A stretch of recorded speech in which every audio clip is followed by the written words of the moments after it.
Pronto, bem. Pode ir, não, mamãe. Que bom. Glória a Deus. Chamar o Rafa aqui, vai compartilhar com a gente hoje, dando sequência à nossa série de mensagens. Lembrando que nós temos uma salinha, meus irmãos, subindo as escadas para as crianças de 6 aos 11 anos. Aqui embaixo nós temos também uma salinha para as crianças menores que 6 anos. As TVs? Temos TVs na sala também, caso os pais queiram ficar com as crianças na salinha. Está tendo uma transmissão simultânea. Um pequeno delay, mas dá para pegar alguma coisinha. Exclusivamente para ouvir a mensagem, amém? Estenda a mão para cá, vamos orar pelo Rafa. Pai, nós te agradecemos pelo Rafa, Deus. Obrigado, Deus, porque o Senhor tem abençoado ele, Deus, com a tua palavra de conhecimento. Clamamos, Deus, para que o Senhor possa usar ele nessa manhã, Deus, para trazer até nós, Deus, um pouco mais de ti, para que a gente possa ser transformado, Deus, à imagem do teu Filho. Nós queremos, Deus, sermos mais parecidos contigo. Queremos ouvir da tua palavra, que a tua palavra possa gerar fé no nosso coração. Nós te agradecemos e te pedimos em nome de Jesus. Amém. Deus te abençoe, mano. Amém, mano. Paz do Senhor, meus irmãos. Graças a Deus estamos aqui hoje para louvar ao Senhor. Estarmos aqui juntos mais um dia do Senhor é sempre uma honra e é uma grande honra para mim, né, em mais um dia do Senhor, ter a oportunidade, o privilégio de ministrar a palavra.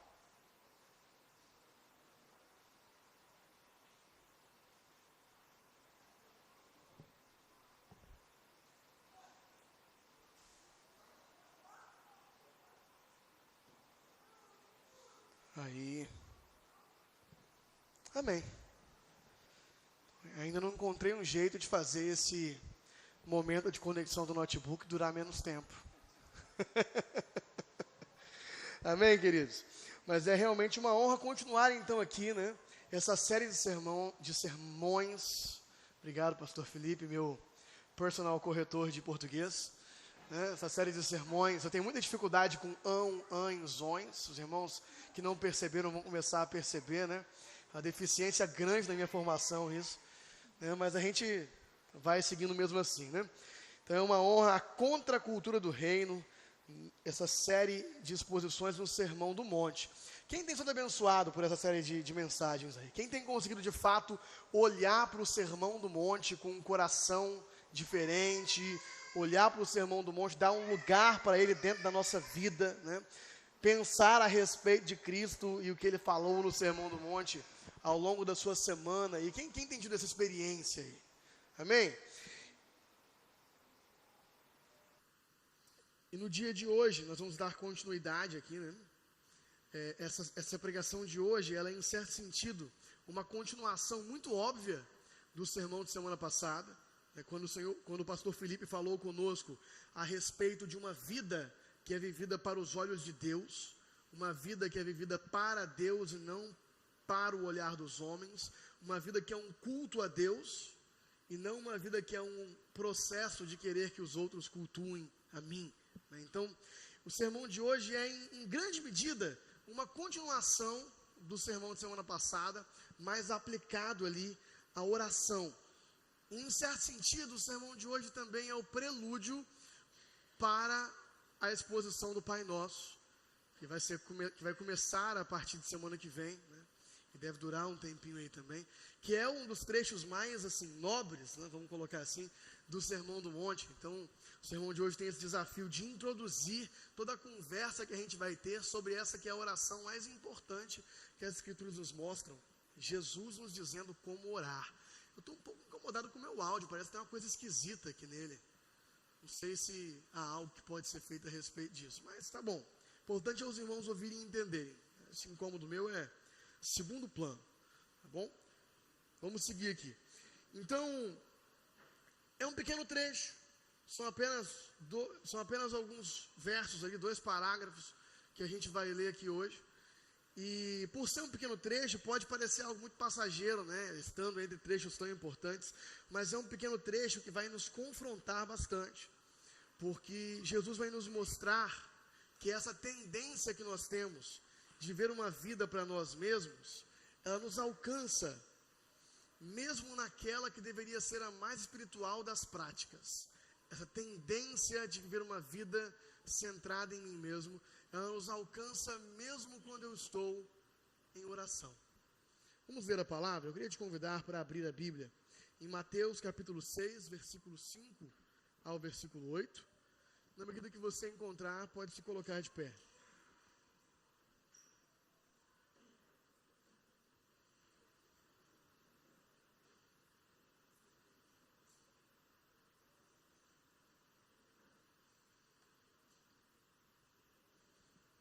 Mateus capítulo 6, vamos ler do versículo 5 ao versículo 8.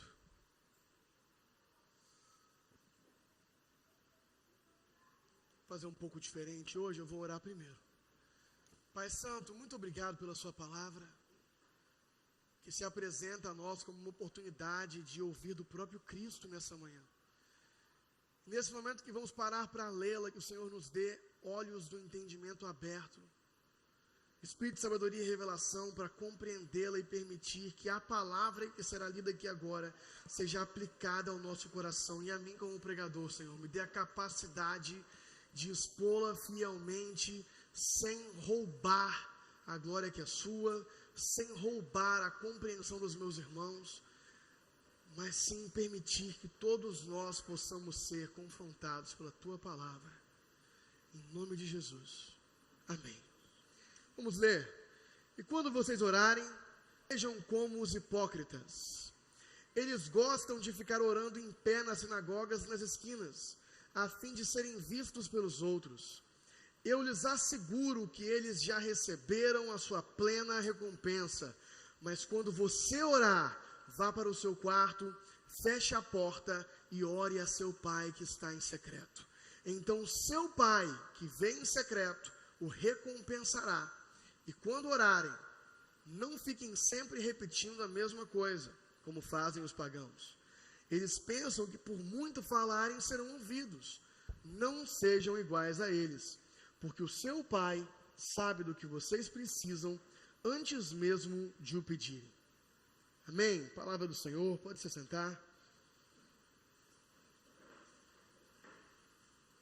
Dr. Martin Lloyd Jones nos traz a seguinte reflexão: o pecado. O microfone está bem ruim, irmãos. Está bem ruim. Se alguém puder diminuir o ganho, diminuir o volume, minha voz é alta. De vez em quando eu sussurro, mas o pecado é algo tão terrível. Melhorou bastante. O pecado é algo tão terrível. Então vamos lá, o reverendo Martin Lloyd Jones nos traz a seguinte reflexão: o pecado é algo tão terrível que ele nos segue até as portas, e se fosse possível, até dentro do paraíso, ele entraria com a gente. O que isso tem a ver com esse texto? Uma forma da gente resumir o pecado é dizer que, em última instância, o pecado é nossa adoração e adulação a nós mesmos, e essa maldição que é estar o tempo inteiro buscando a nossa própria glória, buscando ser cultuado, buscando ser adorado por nós mesmos e pelos outros. Quem percebe essa tendência maldita dentro de si? Essa busca constante pela sua glória, esse questionamento constante: será que eu sou melhor que ele? Será que ele é melhor que eu? Tim Keller vai nos falar que nosso coração está constantemente ocupado em comparação e vanglória. Tudo que a gente vê, a gente se compara com o objetivo de se gloriar. Agora, esse texto, ele nos expõe que essa tendência ao pecado, essa tendência à autoadoração, ela nos segue até mesmo quando nós entramos na presença de Deus em oração. Então, o texto que nós lemos hoje, ele mostra dois jeitos de orar. Orar com o coração voltado para si mesmo, isso se manifesta de duas formas, e orar com consciência de que eu estou falando com o meu Pai, com consciência da paternidade de Deus.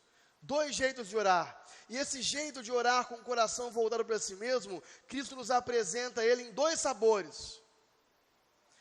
Como quem ora para ser visto e não para o Pai que o vê. E como quem ora para comprar favores e não ora para um Pai que já sabe do que eu preciso. Então esse é o esboço do nosso sermão aqui hoje.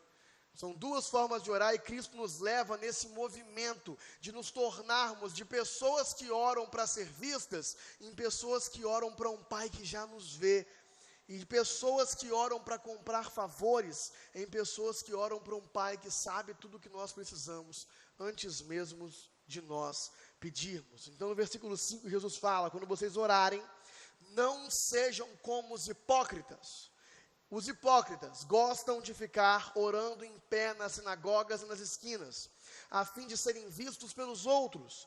Eu lhes asseguro que eles já receberam a sua plena recompensa. Então aqui, os fariseus de novo são pegos como Cristo de exemplo para nos explicar algo. Eles tinham um hábito de fazer esse tipo de oração, que tinha por objetivo principal ser vista, passar essa impressão de que, olha, eu gosto tanto de orar, que eu não vou nem esperar eu chegar no templo.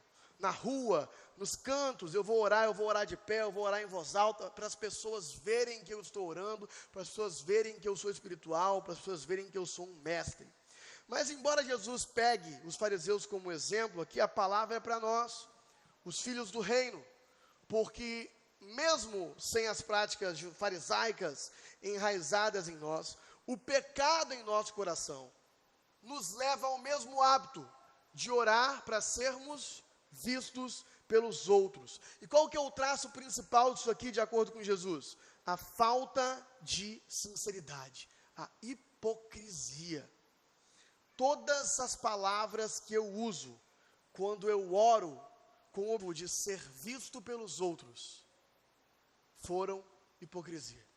Porque eu dirigi palavras a Deus, mas na verdade, quem eu queria que tivesse ouvindo não era Deus. Então tudo que eu falei foi falsidade. Se o motivo da minha oração ser feita era que eu queria que ela fosse vista, tudo que eu falei não foi sincero. Tudo que eu falei foi hipocrisia, porque tinha como objetivo ser ouvido e visto pelos outros, embora eu estava falando com o meu Pai. Então se eu oro com o fim de ser visto, tudo que eu oro se torna mentira e hipocrisia. Meus irmãos, como é difícil para mim, que tem essa posição que às vezes está aqui pregando, ou cantando, liderando a igreja em oração. Como é difícil para mim orar, quando eu estou ministrando louvor principalmente, sem ter por objetivo ser visto. É muito difícil. É muito difícil. É uma luta constante no meu coração. De às vezes eu, no meio da ministração aqui do louvor, eu estou orando, Senhor, que eu pare de pensar que estou sendo visto. E não consegui tirar por completo isso do meu coração. Por quê? Por que nós oramos para ser vistos? Por que nós fazemos esse tipo de coisa? A verdade é que nós queremos ser conhecidos como pessoas que oram, mais do que nós queremos orar. Então esse é um ponto. O segundo ponto é que nós queremos ser conhecidos como pessoas que oram bonito. Porque se a gente tem uma boa articulação, se a gente ora de um jeito que as pessoas se agradam, perceba como que isso é especialmente perigoso para quem está aqui na frente, porque a gente quer que as pessoas entendam, mas acaba se tornando um desejo no nosso coração pecaminoso de ser reconhecido como alguém que ora bonito, porque se eu oro bonito, as pessoas vão gostar de mim, elas vão achar que eu sou mais espiritual por isso, que eu sou mais capaz de levá-las à adoração por isso. Então meu coração se engana e surge um desejo de ser visto na oração. Nós queremos que as pessoas gostem de nós pela forma que nós oramos. Porque em última instância, meus queridos, o que nós queremos, e queremos isso o tempo todo, é ser cultuados. Enquanto estávamos ali justamente na prática de uma ação de culto a Deus, uma oração, aquilo que nós queremos muitas vezes é ser cultuados. Que as pessoas cultuem o nosso estilo de vida, que as pessoas cultuem as nossas decisões boas, que as pessoas cultuem a nossa capacidade intelectual. Nós queremos o culto para nós e não para Deus, o nosso coração rouba o culto de Deus o tempo todo. E transformamos então a nossa oração para Deus numa desculpa para roubar a glória que é dele. E isso tudo é natural, não só para mim, mas para todos vocês que estão me ouvindo aqui. Porque todos nós somos afetados pelo pecado. Então, se você não percebe esse risco, esse movimento do seu coração, sempre que você vai orar em público, eu estou mais preocupado com você. Se você está se sentindo também hipócrita igual eu, o objetivo era esse mesmo. Mas se você não está se sentindo assim, eu estou preocupado. Porque é a condição natural do nosso coração. Nós desejamos ser vistos, amados, adorados. E isso rouba nossa atenção de Deus. Então isso quer dizer que eu não posso orar em público? Que tal o problema? Pelo contrário, a Bíblia me manda orar em público. Então esse texto aqui de Jesus dizendo para eu não ser como os fariseus que oram em público, isso aqui é Jesus mandando eu não orar em público, eu não posso. A Bíblia me manda orar em público. Eu não tenho escolha. Tem vários versículos bíblicos que eu sou orientado justamente a fazer isso de forma comunitária.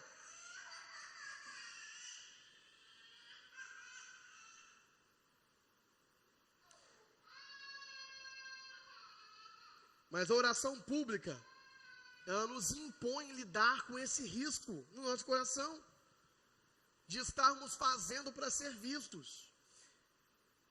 E nós temos que lutar contra isso enquanto obedecemos o chamado para orar, inclusive também em público. Então, agora eu tenho algo para te dizer a respeito disso, porque se você ora em público, e se sempre que necessário você consegue orar em público, mas você não tem orado no privado, é um desejo que não te surge, é uma coisa que não te acontece. Eu tenho uma má notícia para você, talvez você não tenha orado para o Senhor recentemente. Porque sempre que eu oro em público, é natural que o desejo me surja pela necessidade social de que os outros me vejam orando. Mas eu só sei que é plenamente para o Senhor quando eu fiz, quando não tinha ninguém olhando. Porque quando eu oro em público, eu sempre sou tentado. Em última instância, eu nunca tenho absoluta certeza para o grau de sinceridade dessa minha oração. Ainda que eu lute para ser sincera, eu nunca tenho absoluta certeza. Agora, meus queridos, se só de falar de oração em público aqui, no ambiente de igreja, esse texto já é pertinente para a gente, esse versículo, a respeito de não desejar ser visto enquanto oramos, é ainda mais pertinente para nós nos dias de hoje. Ele fala sobre uma prática que os fariseus tinham naquela época, sobre uma natureza pecaminosa que todos nós temos tido ao longo do tempo, mas é ainda mais pertinente para os dias de hoje, porque nós nunca fomos tão vistos, e nós nunca desejamos tanto ser vistos. O esconder nunca foi tão fora de moda. A moda hoje é mostrar, porque nós estamos na era da informação e na era das redes sociais, e não há um aspecto da nossa vida que esteja oculto, porque nós mostramos o interior das nossas casas, nosso tempo com nossos filhos, nosso tempo com o Senhor. Nós estamos expondo isso o tempo todo. E por que nós fazemos isso? Nós fazemos isso porque mostrar vende. Gera fama. Mostrar gera dinheiro. Mostrar nossa intimidade gera todas essas coisas que nós desejamos que as pessoas sintam a nosso respeito quando nos veem, que elas nos cultuem, que elas nos achem legais. O sociólogo sul-coreano, que eu vou arriscar dizer o nome dele, Byung-Chul Han, no livro A Sociedade da Transparência, vai observar que hoje nós vivemos uma espécie de tirania da exposição. Tirania por quê? Tirania da exposição. Porque eu sinto uma vontade incontrolável de mostrar tudo. Porque tudo virou mercadoria. E uma boa mercadoria só tem valor se ela for vista. E agora parece que eu só fazer uma coisa muito legal, viver um momento muito legal, assistir um pôr do sol, ter um momento legal com meu filho, parece que só fazer essas coisas não é mais suficiente. Eu preciso também mostrar. Porque virou um produto, e um produto não tem valor se ele não for mostrado. Minha vida virou um produto. Eu tenho uma vontade incontrolável de mostrar tudo o que eu estou fazendo. Mostrar virou normal, virou segunda natureza. Essa mercantilização de tudo alcançou até mesmo o ser humano, que se torna o produto que está sendo vendido. E isso nada mais é do que o pecado também, trabalhando na nossa busca incansável por culto a nós mesmos, mas num estágio mais acelerado, permitido, possibilitado pela tecnologia e pela era da informação. E essa tendência a mostrar, a querer exibir, ela alcança todos os nossos relacionamentos mais íntimos, que agora são expostos como tudo o mais. Inclusive, ela alcança o nosso relacionamento com Deus na oração. Sabe qual que é o sintoma disso? Que agora, quando eu vou seguir o conselho de Jesus, eu vou fechar a porta do meu quarto, eu vou abrir ali a Bíblia, eu vou colocar ali uma xícara de café, mas antes de eu começar, eu vou postar uma foto do meu devocional ali, para colocar no Instagram. E eu abro uma porta para o meu lugar secreto. Secreto deixou de ser secreto. Eu garanti que eu fosse visto. Quando eu estou dizendo que isso é pecado, meus irmãos, que eu sei que aqui pelo menos 50% das pessoas já postaram uma foto, uma Bíblia aberta assim, para mostrar que estão fazendo devocional. Eu estou dizendo que isso aqui é pecado? Não necessariamente. Com consciência do que eu estou fazendo, pode ser uma forma de bom testemunho, de incentivar as pessoas que estão olhando a aderir à mesma prática. Mas aí pesquisa no seu coração, é essa mesmo a sua intenção quando você mostra esse momento ou esses momentos da sua vida? Orar em público, ser devoto a Deus em público tem seu valor, e na era da informação, às vezes eu publicar nas redes sociais é uma forma de eu ser devoto a Deus em público. Isso tem o seu valor. Pode se reconhecer que no dia que eu fiz isso, naquele dia, eu posso até ter abençoado algum irmão com meu bom testemunho, mas eu não tive um tempo de lugar verdadeiramente secreto com Deus. Eu sacrifiquei um pelo outro, porque tinha uma porta aberta. Qual que é o problema? Se eu acho isso normal, se eu passo a fazer isso sempre, se eu estou fazendo isso com o objetivo muito mais de ser visto, talvez, pelas pessoas, olha como ele é espiritual, olha como ele tem essa vida estética, olha como ele marca bonita a Bíblia dele, olha como ele lê esses livros legais, parabéns, você já teve a sua recompensa, assim como os fariseus.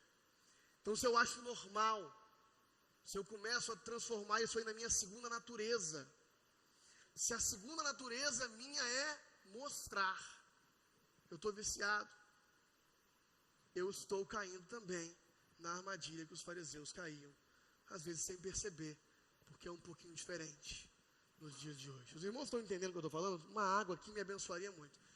Os irmãos estão entendendo o que eu estou falando aqui?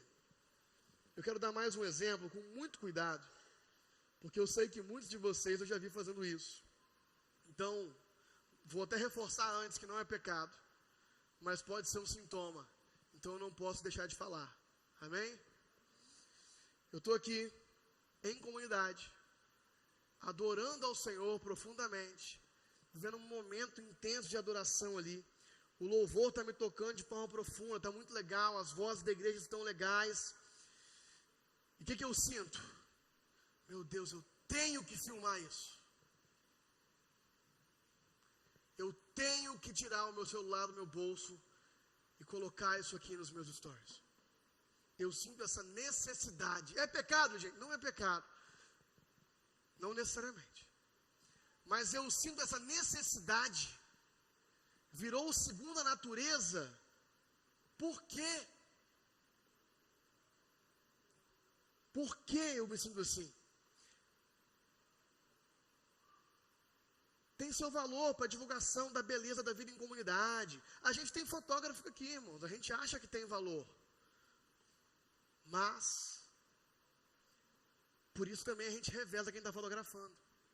Porque a pessoa que vem aqui e no meio do louvor, ela abre o celular, naquele momento, em prol de compartilhar algo bonito, que pode até afetar alguém, que vai ser afetado, vai ter vontade de vir à igreja, vai ser bom.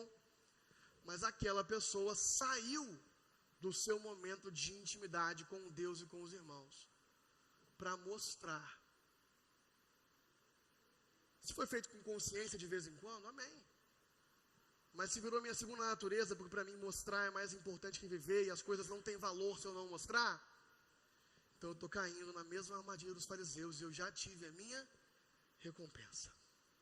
Amém, os irmãos? Os irmãos entenderam o que eu estou falando aqui? Eu normalizei isso. Eu fui visto pelos outros, a recompensa está recebida. E é curioso que o encargo de pregar esse sermão tenha caído sobre mim justamente nessa fase da minha vida. Primeiro porque eu trabalho com marketing já há 8 anos. Então, mostrar bem produtos, serviços, querer me comunicar bem, querer que as coisas sejam vistas e compreendidas com facilidade, já é da minha segunda natureza por causa do trabalho. Então, eu estou sempre pensando em termos meio marqueteiros mesmo. É uma luta constante no meu coração, não transformar tudo que eu vivo e faço num pensamento de como eu vou expor isso para as pessoas. Mas segundo que os irmãos que estão me acompanhando mais de perto perceberam que eu quebrei um jejum de 6 anos de rede social. Tinha 6, assim, quase jejum, porque eu não estava fora, mas eu não postava nada, exceto uma vez por ano, um parabéns, vou ter um novo filho, alguma coisa assim. Então havia 6 anos que eu não postava intencionalmente nas redes sociais com frequência. E eu estou justamente nessa fase da minha vida quebrando esse jejum, porque eu voltei a investir num negócio de educação digital, e faz parte do marketing para esse negócio. E eu quero que as pessoas me comprem como professor, isso é um processo. E por que eu voltei recentemente a fazer isso? Eu voltei a sentir nas últimas 3 semanas uma demanda que há muito eu não sentia, porque eu estava meio que em jejum de rede social, que é essa vontade de mostrar tudo de legal que acontece na minha vida. Não estava postando nada, essa vontade não batia. E agora que eu estou assim, não, tem que publicar, porque tem que bater um número de conteúdos, porque vai ter um anúncio rodando, se alguém chegar no meu perfil, a pessoa tem que chegar e ver alguma coisa. Isso me faz ficar o tempo todo pensando em compartilhar algo, de mostrar toda a minha vida. E isso tem que ser resistido, porque isso é vontade de me tornar completamente um produto. Ainda que, em parte, eu esteja vendendo um serviço, e quero mesmo que as pessoas me conheçam e comprem meu serviço. Mas eu tenho que controlar mais do que nunca, e está sendo difícil, irmãos, essa vontade de me tornar por completo um produto. E ontem, antes de eu sentar para escrever esse sermão, eu orei. E eu orei plenamente consciente da minha hipocrisia em ter que pregar isso aqui, enquanto eu me sinto tentado a ser visto e querer ser visto o tempo todo da minha vida. E da dificuldade que tem sido para mim não pensar nisso o tempo todo. E enquanto eu orava, meus queridos, enquanto eu orava, eu tive várias ideias do que eu ia colocar aqui no sermão. E eu falei assim, meu Deus, mais uma vez, eu transformei uma oração privada num momento de pensar o que os outros vão pensar de mim, o que os outros vão ouvir de mim amanhã. E eu não estava conseguindo de jeito nenhum colocar a cabeça naquele momento de oração. E eu me senti, meus queridos, imensamente assim, superficial. Aquela oração estava superficial. Porque eu estava mais pensando, enquanto orava, no que eu ia falar, do que de fato em quem estava me ouvindo, que era o Senhor. Eu me esforcei um pouco mais, amém? Não vou compartilhar essa parte, que aí já seria de fato abrir uma porta sobre a parte, enfim, né? Que não é para abrir uma porta mesmo. E orei por mais tempo, mas o que eu quero dizer com isso? É a sensação de superficialidade. Ela é porque uma relação de verdade exige portas fechadas. Um relacionamento de verdade, uma conversa de verdade exige portas fechadas. E eu percebi que eu não estava orando de verdade. Porque, embora as portas estivessem fechadas, na minha cabeça eu estava preocupado em ser visto e ouvido. E eu continuei lá um pouco mais de tempo. E a Bíblia só oferece, então, um remédio para essa tendência nossa de querer fazer com que tudo na nossa vida seja exposto, de não ter relacionamentos de verdade, de ir para o superficialismo, porque a gente está mostrando tudo. E o remédio que a Bíblia oferece para isso é o seguinte: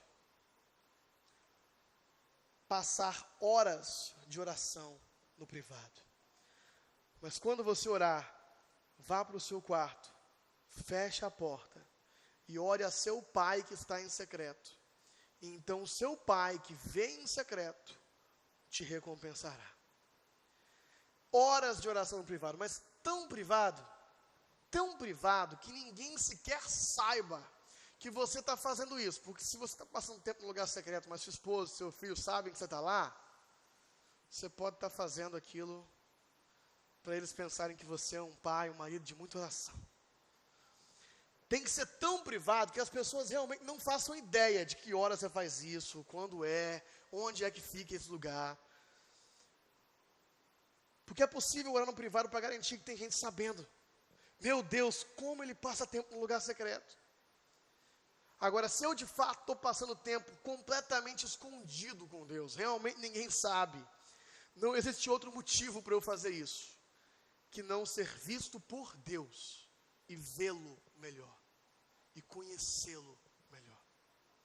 É a única forma que eu tenho de garantir isso, é me colocar nessa posição onde não tem nenhuma outra vantagem para a minha oração, que não ser ouvido por Deus.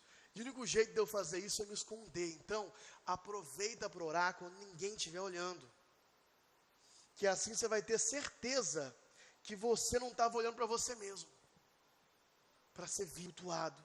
É o único jeito, não tem outro jeito. Agora, por que a porta fechada importa? Porque oração é intimidade, e intimidade real exige um momento que é somente seu e da pessoa com quem você está vivendo aquele momento, e mais ninguém. Intimidade real exige portas fechadas. Isso vale para oração, isso vale para qualquer relacionamento. É assim no casamento, no ato conjugal. O que a gente faz? Fecha a porta, sem outros olhos, sem lentes. É assim na relação com nossos filhos. A gente só está vivendo de fato um momento de intimidade com um dos nossos filhos quando a gente está sozinho com ele. Senão não é intimidade completa, tem mais alguém olhando. É assim o nosso tempo de oração, é a nossa intimidade relacional com Deus, é isso que Jesus está olhando. Oração é intimidade, é relação. E meus queridos, eu vou falar uma coisa um pouco grave aqui, então não se assuste. Intimidade exposta é o princípio da pornografia. Intimidade exposta é o princípio da pornografia. Não é feita com o fim de estar junto com o outro.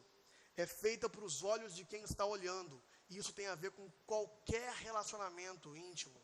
Inclusive uma conversa, um abraço, um conselho. Qualquer coisa que se viva intimamente.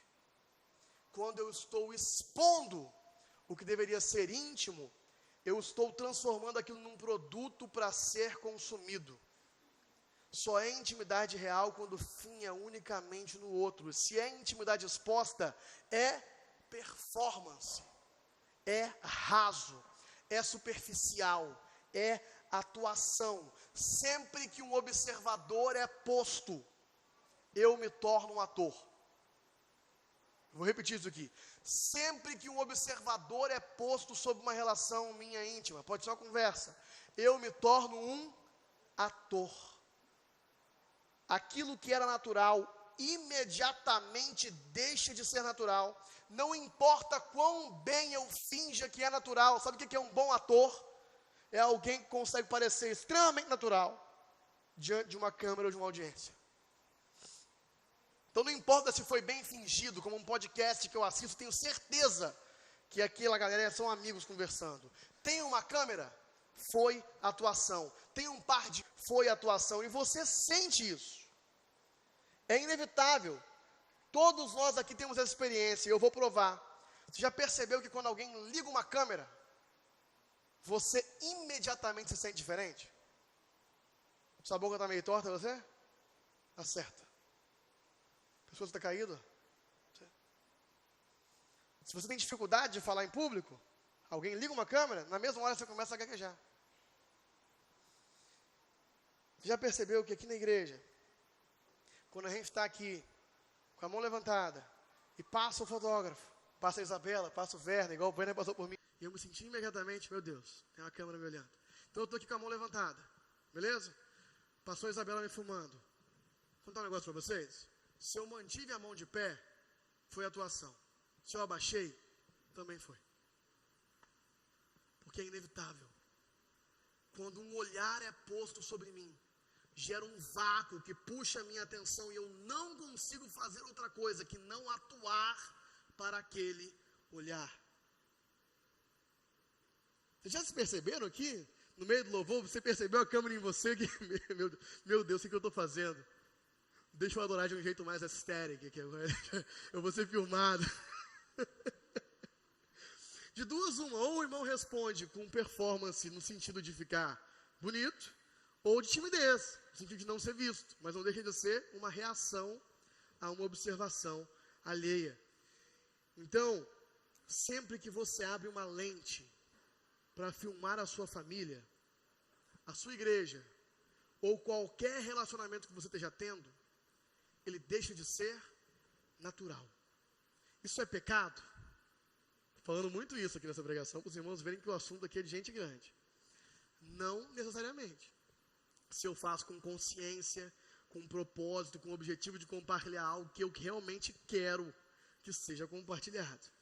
Mas se isso virou natural para mim, virou algo que eu faço sempre, eu não estou tendo mais relacionamentos de verdade. Eu não posso cometer o erro de achar que aquilo que eu fiz na frente da câmera foi real. Que eu de fato me relacionei de verdade ali. E o mesmo vale para a nossa vida com Deus. Só tem intimidade com Deus se for privado, se for entre quatro paredes, se ninguém estiver te olhando. Sua vida de oração só é oração de fato se ela tiver um observador único, Deus. Se for uma oração comunitária, então não pode ser uma oração real. Qual que é o ideal utópico da oração comunitária? Nós, como comunidade, como uma só pessoa em Cristo, estarmos falando com um observador único, que é Deus. Deve acontecer a oração comunitária, mas nosso coração sempre vai nos tentar a performance. Por isso, o que sustenta a oração comunitária é justamente a oração que Jesus ensina nesse contexto. A oração escondida. Ela sustenta o meu coração para que eu seja capaz de orar em comunidade de forma não performática, como uma só família com vocês. O que sustenta uma vida pública de amor a Deus, vivida de verdade para Deus, como o pastor Felipe ensinou no sermão passado. O que sustenta eu ser capaz de viver uma vida para os olhos de Deus e não para os olhos dos outros que estão me olhando, enquanto eu estou sendo olhado, porque eu tenho o desafio de fazer mesmo boas obras, eu tenho o desafio de servir mesmo as pessoas, e os outros estão me olhando, e eu não posso parar de fazer porque eles estão me olhando, mas o que sustenta isso é que eu tenho tempo onde só Deus me vê. Eu também tenho uma vida secreta, eu também tenho uma vida escondida de devoção privada e de intimidade com Deus. Uma coisa sustenta a outra. Agora lembra da frase do Dr. Jones? Dr. Martin Lloyd Jones falou essa frase que eu já usei em uns 3 sermões aqui. A verdadeira religião de um homem é o que ele faz quando ninguém está olhando. E aí olha o que Jesus fala, entra no seu quarto, fecha a porta e fale com o Pai, e o Pai te vê. Eu quero te perguntar uma coisa, o que você faz quando você entra no seu quarto, fecha a porta e ninguém está te olhando? O que você faz quando você tem absoluta certeza que ninguém está te olhando? Que você está completamente sozinho, não precisa ser no quarto, pode ser no carro, no banheiro. O que você faz nesses lugares? Para muitos, esse é um lugar de pecado. Um lugar de aproveitar que ninguém está olhando e de ver no celular o que não devia, sem ninguém te julgar. De consumir conteúdo mais imoral, em todos os sentidos que isso possa ter, sem ser julgado por alguém que está te vendo. Um lugar de perseguir algum tipo de prazer ou de entretenimento que é só para você, às vezes ilícito e às vezes até lícito, até entretenimento lícito, mas que revela que a sua prioridade, quando você fecha a porta, é cultuar você mesmo. O que acontece quando você está sozinho no seu quarto e fecha a porta do seu quarto, seja pecado, entretenimento lícito ou oração, é culto. A questão é se é um culto a si mesmo ou se é um culto a Deus. O que você faz sozinho no seu quarto com a porta fechada, seja pecado, entretenimento lícito ou oração, é culto. Tudo que eu faço é culto. Ou eu fiz para a glória de Deus, ou eu fiz para mim mesmo. E a gente faz essas coisas porque a gente se convence que naquele momento não tem ninguém nos olhando. Mas Deus está vendo. E esse Deus está vendo pode ser um peso para você. Meu Deus do céu, Deus está vendo o que eu faço no quarto fechado. Ou esse Deus está vendo pode ser uma oportunidade de você ser visto por Ele. De você ter tempo de intimidade com o seu Pai. Essa é a sua oportunidade de viver intimidade com Deus. Assim como quando você está no seu quarto somente com a sua esposa, é a sua oportunidade de ser visto somente por ela. Não desperdice, em nome de Jesus. Olhando o celular, ligando a TV. O tempo que você está vendo, você e sua esposa se vendo ali. Vivendo um momento íntimo, seja uma conversa ou algo a mais. Não desperdice. Assim como o tempo que eu estou sozinho com um dos meus filhos, é uma oportunidade única de intimidade com ele, principalmente para mim que sou pai já de mais de um. É uma oportunidade única de intimidade com ele, sem o olhar da mãe, sem o olhar do irmão, vivendo uma coisa só nós dois ali. Não desperdice esse tempo, usando o seu celular, vendo o seu Instagram, como eu faço às vezes, no meu tempo sozinho com meus filhos. Não desperdice. Mas principalmente, não desperdice a oportunidade de ser visto somente por Deus, quando você estiver totalmente sozinho. É a sua única oportunidade. A sua única oportunidade de ser visto somente por Deus é quando você está totalmente sozinho. Isso não acontece muito, principalmente para nós que já temos uma família formada, né, e que vivemos numa casa com muitas pessoas. Isso não acontece muito. Não desperdice essa oportunidade. Intimidade exige um só olhar. Intimidade exige segredo, exige mistério, porque intimidade é justamente um desvendar do mistério do outro. E Deus, como é infinito, é o ser que mais tem mistério, para que nós possamos desvendar. E é o próprio Deus que se dá a conhecer quando nós nos relacionamos com Ele. E oração é isso. Isso não é uma liturgia que tem que ser fixa no seu quarto. Pode ser em outros lugares. O importante é você se proteger dos demais olhares, para que você possa ter intimidade com Deus. Pode ser no carro, no banheiro, no vaso, meu irmão. Pode ser em qualquer lugar, onde você esteja protegendo o seu coração de ser visto pelos outros, para ser visto completamente por Deus. Martin Lloyd Jones conta uma história interessante sobre isso. A respeito de um homem que escreveu justamente no começo do século XIX, se eu não me engano, um comentário a respeito do Sermão do Monte. E esse homem, nesse comentário, ele acautela as pessoas a respeito da importância de orar sem desejar ser visto, amém? Como qualquer um que expõe esse comentário. Mas o Dr. Jones fica surpreso, porque na biografia desse homem que escreveu esse comentário tinha um detalhe, que poderia ser só uma nota. O detalhe era o seguinte, que esse homem, que era um santo homem de Deus, o Dr. Jones só fala bem dele, mas ele tinha um hábito. Sempre que ele saía de um cômodo para o outro, passando por um corredor, ele ajoelhava e orava. E o biógrafo desse homem trata isso como uma evidência da sua santidade. Olha como aquele homem era santo. De vez em quando, subitamente, ele se ajoelhava e orava. E o Martin Lloyd Jones, então, nos aponta essa contradição, de que, na verdade, esse homem, talvez, não dá para julgar a intenção do coração sem conhecer, mas talvez, teria sido ainda mais santo, se ao invés de ajoelhar e orar, ele só orasse no seu coração, enquanto passava de um cômodo para o outro, para garantir que ninguém o visse, e manter aquele momento privado, entre Deus e ele. Quem está me acompanhando até aqui?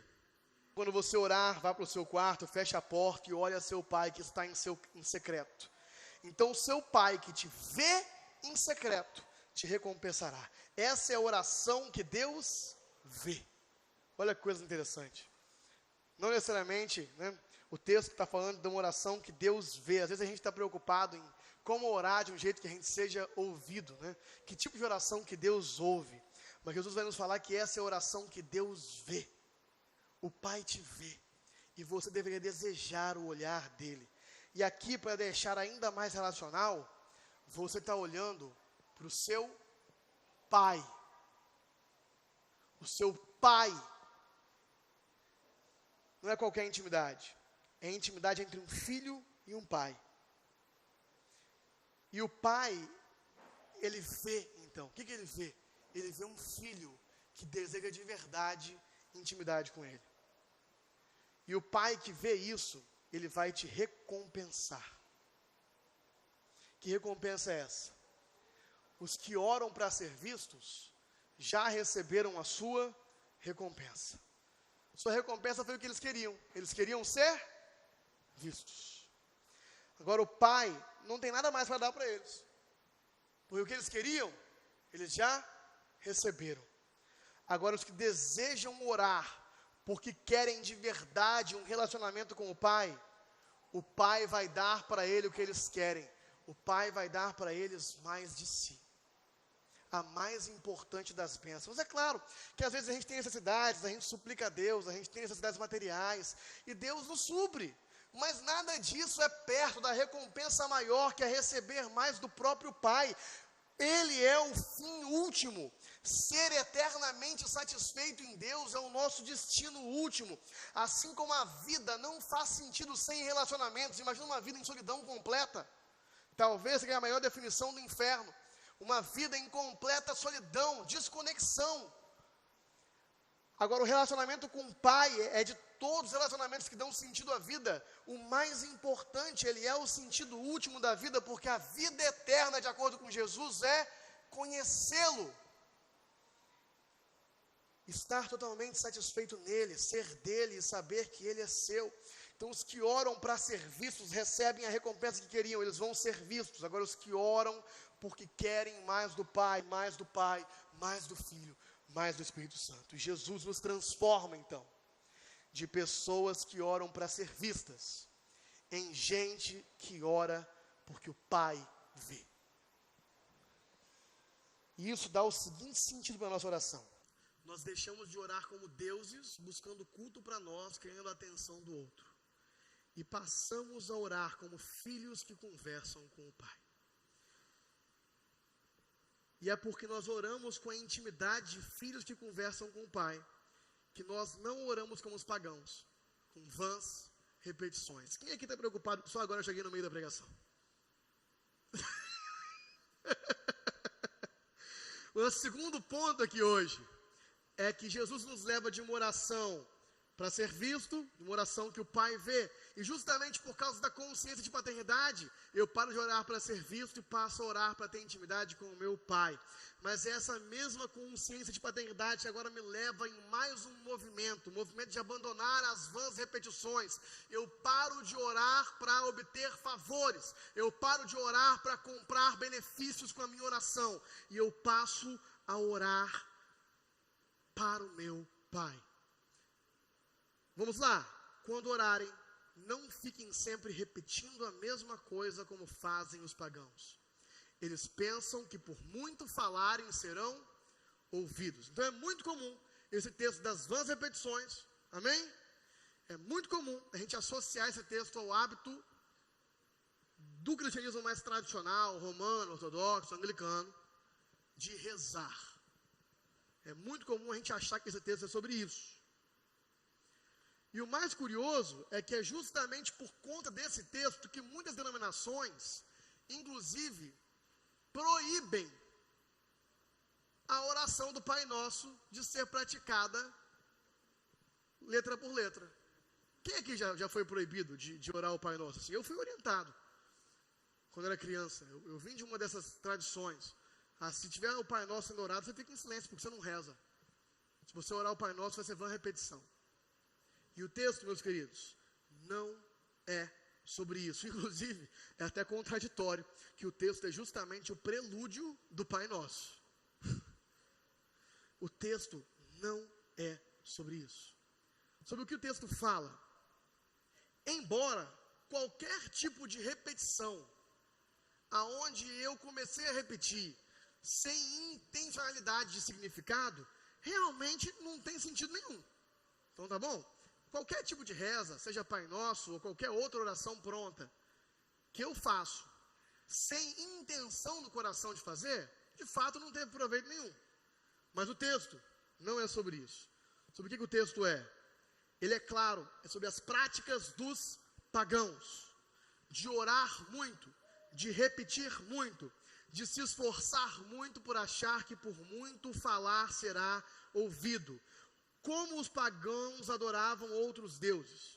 É sabido que os hábitos de culto dos povos que tinham outros deuses envolviam longos rituais, sacrifícios, às vezes automutilação e bastante repetição, com a seguinte intenção: comprar o favor de divindade.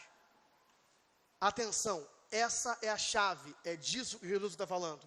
Eu não oro como quem acha que por muito repetir vai comprar o favor de um Deus.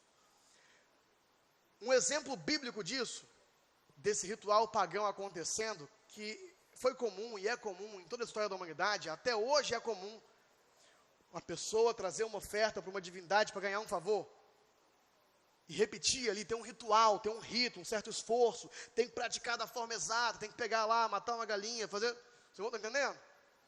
Tem uma coisa mágica que vai acontecer, que vai liberar o favor dessa divindade. Até hoje isso é comum. E era comum também, muitos anos antes de Jesus, e o maior exemplo bíblico disso é o desafio de Elias aos profetas de Baal.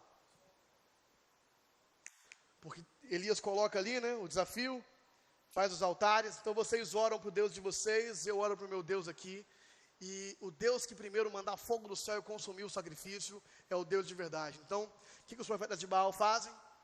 Eles ficam ali mais de 12 horas, gritando, Baal, Baal, Baal, manda fogo, manda fogo. E a Bíblia relata que eles começam a se cortar,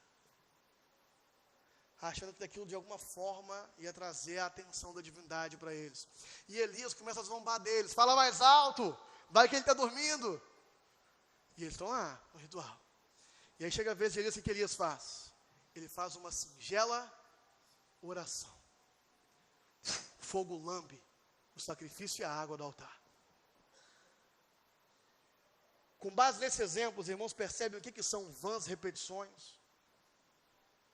Do ponto de vista pagão, nós precisamos de fertilidade. O que a gente faz? A gente faz um ritual para a deusa da fertilidade nos abençoar e a gente voltar a ter filho. A gente precisa de colheita, a colheita está ruim, então a gente faz um ritual, uma prece, a gente fica um tempo ali repetindo, sacrificando, para o Deus da colheita nos dar uma boa colheita.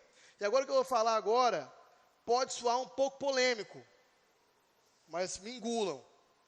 Ao ouvir a história desses ritos pagãos, isso para mim é mais parecido com um cristão evangélico fazendo 7 dias de campanha para o ano vitorioso, do que com um católico rezando 7 Ave Marias. Parece mais. Os irmãos estão entendendo? Isso para mim é mais parecido com um cristão que acredita que virar a noite em oração, com o joelho doendo, ter marca preta no joelho, vai fazer Deus fazer a vontade dele, do que com qualquer prática de repetição, que às vezes a gente também não concorda, se não tiver significado, porque o texto não é sobre isso. A chave aqui é, eles estão achando que com muita repetição, com muito esforço, serão vistos e ouvidos por uma divindade. Há uma compra acontecendo, há uma troca ali. Há um pensamento matemático, se eu me esforçar mais, se eu for mais piedoso, se eu for mais devoto, se eu fizer jejum. Meu querido, se livra da matemática na sua oração. Se livra disso. Se livra de fazer essa conta de esforço. Porque nós não precisamos de repetir muito. Nós não precisamos de rituais bem pensados. Nós temos um Pai. Nós oramos como quem tem um Pai que nos vê. E por isso a gente ora para o Pai que sabe. Não seja como os pagãos, porque o seu Pai sabe do que vocês precisam antes mesmo de vocês pedirem. Olha que coisa incrível, Ele sabe antes da gente pedir. Não faz diferença se eu pedir uma, duas, nenhuma ou muitas. Deus já sabia. Luiz Saião, biblista, hebraísta, que a gente gosta muito, comenta que no ocultismo as pessoas procuravam palavras mágicas. É um abracadabra, é um abra-te-sésamo, é a forma exata que eu vou falar para ser ouvido, para ser visto pela divindade. E aqui, quem lê esse texto sai compreendendo que nós cristãos, nós temos uma palavra mágica: Pai. Por isso, Jesus agora vai ensinar a oração do Pai Nosso. Porque quando o filho chama Pai, o Pai ouve. E não precisa chamar muitas vezes. Não há coisa mais poderosa que Deus nos outorgou fazer, que Jesus nos outorgou fazer, do que chamar Deus de Pai. Tim Keller vai trazer a seguinte imagem. Todo mundo que já teve filho pequeno ou que tem ainda vai se identificar. Não importa quão poderoso seja o seu pai, presidente, empresário ou juiz, não importa quantas pessoas trabalham para o seu pai, quando o filho pequeno pede 3 da manhã um copo d'água, o pai levanta e vai pegar. Agora, uau, que maravilha, isso quer dizer que Deus dá para a gente tudo que a gente quer? Não. Quer dizer que Ele é um bom pai, que dá para os seus filhos coisas boas, como o próprio Cristo nos fala. Então Ele é um bom pai, e Ele está bem informado, Ele sabe antes mesmo de pedirmos, aquilo que precisamos o Pai sabe. Então sente só, se a gente obtém aquilo que a gente pediu em oração, é porque Ele é um bom pai, que dá coisas boas aos seus filhos. Agora, se a gente não obtém aquilo que a gente pediu em oração, é porque Ele é um bom pai, que dá coisas boas aos seus filhos. Se vira com isso. Confia no seu pai. Confia no seu pai. Não tenta ajustar a matemática da sua oração. O esforço, o rito, a exata prática. Confia no seu pai. Se ele não está respondendo, é porque é bom. Ainda que talvez eu morra sem entender. Confia no seu pai. Isso quer dizer que nós não precisamos orar, porque Deus já sabe, então a gente não precisa mais orar? Não. Ele nos manda orar, buscar por Ele, buscar sua justiça, orar pelo reino, orar pelos outros, mas nós não oramos como quem precisa convencê-lo do que é bom para a gente. Se alguém quer o que é bom para a gente, é o nosso Pai. Nós oramos como quem conversa com um pai que sabe tudo que nós precisamos. Por isso, a oração muitas vezes muda mais o meu coração do que as circunstâncias. Que o fim dela é esse mesmo. Isso quer dizer que a gente não pode passar horas orando? Pode. A Bíblia até orienta isso, e a igreja sempre se encontrou para passar tempo junto orando. Mas nós não temos que fazer isso como quem acha que pela nossa longa vigília a gente vai obter um favor. Mas como quem está alegre de passar tempo junto na presença do Pai. Se a oração é intimidade, conversa com o nosso Pai, que nós possamos fazer isso como filhos cada vez mais maduros. E como é que um filho de 3 anos conversa com o pai? Eu tenho um filho de 3 anos. Pai, me dá isso. Pai, por que isso? Pai, por que aquilo? Pai, me dá isso aqui. E se você não der o que seu filho de 3 anos pediu? Ele insiste. Ele faz pirraça. Ele chora. Meus queridos, esse não pode ser o retrato da nossa vida de oração. Filho de 3 anos chorando com o Senhor. Uma vida de oração onde a gente, como criança imatura, só fala com Deus e nunca ouve. Porque seu filho muito raramente ouve. Está mais interessado em falar, ele vai aprender ainda a ouvir. Agora, quanto tempo de oração você passa em silêncio para ouvir o que Deus tem para dizer? Ou você sempre ora com pressa para falar tudo que você tem para dizer e acabar? Porque você não tem muito tempo para isso mesmo.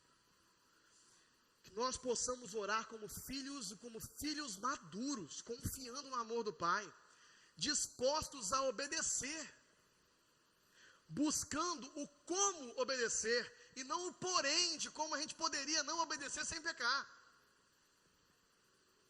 Submissos à vontade do Pai, orar como quem quer perceber qual é a vontade do Pai para me submeter a ela, e não orar como quem quer convencer o Pai da minha vontade, orar como filhos maduros. Eu oro para que Deus faça a minha vontade, ou eu oro para que eu possa entender a vontade de Deus e cumpri-la? Eu oro pedindo bênçãos, ou eu oro para entender como ser uma bênção? Eu oro para ver o Pai, ou eu oro para, assim como Cristo, que o Pai seja visto em mim? Jesus nos transforma de gente que ora para comprar favores, em gente que ora para que o Pai sabe. Meu tempo está curto, está com 1 hora aqui, eu tenho uma finalização, mas eu vou contar uma parábola do Paulo, que ela é muito ilustrativa para esse momento. E se a gente soubesse que depois de acabar esse momento aqui de culto, tem um anjo ali fora, passa um anjo aqui, ó, e distribui uma folha de papel e uma caneta na mão de cada um de vocês. E o anjo anuncia, ó, acabando o culto, todo mundo que está aqui vai ter uma audiência com Deus de 5 minutos, direta. Tudo aquilo que você sempre quis perguntar, ele vai respondendo na tora. Beleza? Aí passa o anjo, distribui a caneta e o papel para cada um, começa a fila, cada um vai ter 5 minutos com Deus. Beleza? E a pergunta que fica é a seguinte: a sua folhinha de papel vai chegar lá cheia de tudo o que você queria falar com Deus, para você não esquecer de nada, porque você queria pedir isso, pedir aquilo, perguntar isso, pedir aquilo? Ou a sua folha de papel vai chegar lá vazia, para você anotar tudo que ele falar com você? 2 formas de orar.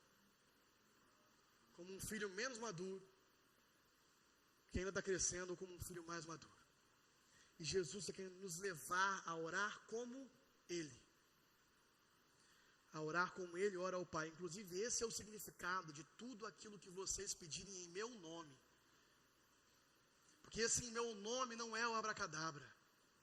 Esse meu nome é uma posição de coração, onde eu estou pedindo como Jesus.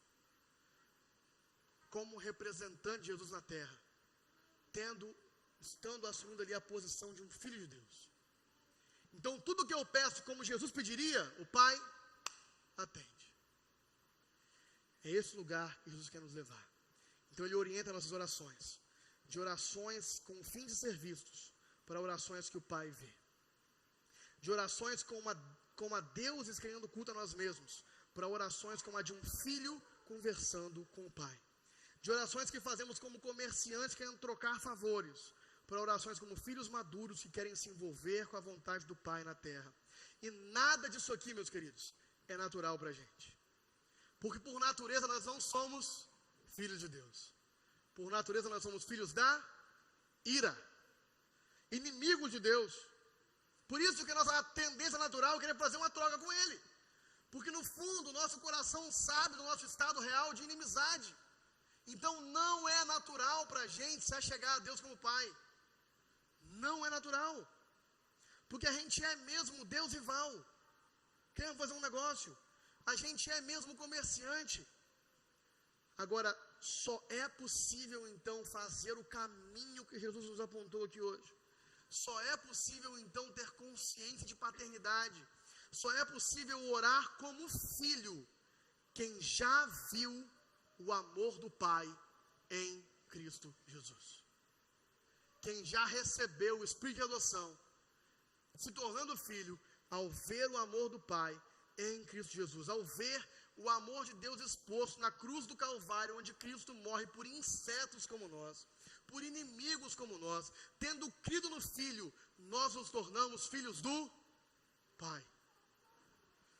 Só é possível orar como filho dessa forma. E é curioso que Cristo não está preocupado em separar da multidão os filhos de Deus. Veja bem, Cristo está falando com uma multidão, é o Sermão do Monte, tinha multidões ali, muitos ali, a maioria ali não era convertido. A maioria ali não cria nele ainda. A maioria ali também não se converteria. Mas Cristo não tem dificuldade de dizer no sermão, o Pai de vocês. Apesar disso. Porque se algumas pessoas não estão recebendo esse amor paternal de Deus, da mesma forma, Cristo está expondo ele, para que todos quanto virem e crerem possam receber. Então Cristo está falando com a multidão e ele fala, é o Pai de vocês que vê vocês. E ele fala isso no Sermão do Monte todo. Às vezes a gente fica preocupado, não posso falar assim com um não cristão, porque só quem já se converteu é filho de Deus. Mas Cristo no sermão dele está chamando todo mundo de filho de Deus. Porque aqueles que não quiserem, beleza, mas ele é a revelação de Deus como Pai. Porque apesar de muitos não terem recebido, é crendo nesse amor que Cristo demonstra. É crendo nesse amor do Pai que Cristo revela, nessa certeza de paternidade que revela o amor dele, que nós deixamos de ser escravos e nos tornamos filhos. E essa é a boa notícia de Cristo Jesus. É o Evangelho que muda a nossa forma de orar. E sem a boa notícia de que eu sou filho de um Pai que me ama, que é uma forma de olhar para o Evangelho, sem eu receber e crer nessa boa notícia, é impossível que eu ore da forma certa. Então, consciência de paternidade não é técnica nem esforço, é o Evangelho. É o Espírito de Deus dentro de nós clamando, Abba, Pai. Eu já não sou mais escravo, agora eu sou filho. E isso é possível recebendo o amor do Pai em Cristo. Vamos orar? Pai Santo, muito obrigado. Porque sem o Senhor, nós não éramos capazes. Muito obrigado porque nós éramos apenas filhos da ira, ovelhas desgarradas, filhos da carne de nossos pais, envolvidos em uma sociedade de pessoas impuras e impuros lábios, que não te honram, que não te desejam, que não te querem. Mas em Cristo, sem que nós pudéssemos merecer, o Senhor chama todos nós aqui de seus filhos. Isso muda tudo. Pai Santo, se tiver algum irmão aqui me ouvindo que não recebeu ainda o seu amor como Pai, que não creu ainda no seu amor como Pai, revelado na cruz do Calvário, que esse irmão possa crer nessa manhã. E para todos nós, os que já cremos, que nós possamos não nos esquecer disso, não deixar que as coisas da vida, que as distrações, que as necessidades nos façam nos distrair da coisa mais importante que nós temos, que é ter intimidade com o nosso Pai. Que nós possamos descobrir ou redescobrir a alegria, a sensação de completude, a sensação de realização extrema que que só vem quando nós somos íntimos do Senhor, do Pai, do Filho, do Espírito Santo. Só vem quando nós estamos em sintonia com a Santíssima Trindade. Nos leve por esse caminho, Senhor. Aviva o nosso período de oração a partir de um amor mais profundo, de um desejo mais profundo, de ser visto por um só par de olhos, os seus olhos, Senhor. É o que eu te peço em nome de Jesus. Amém.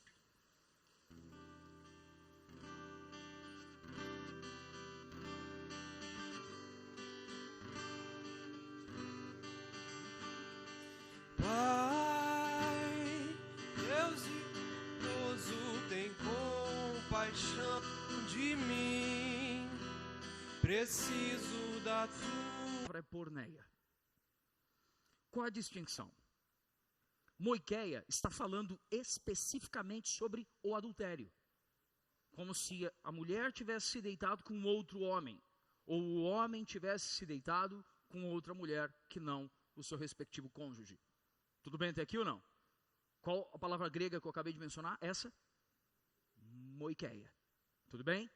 A palavra porneia, ela é uma palavra que fala de diversos pecados sexuais.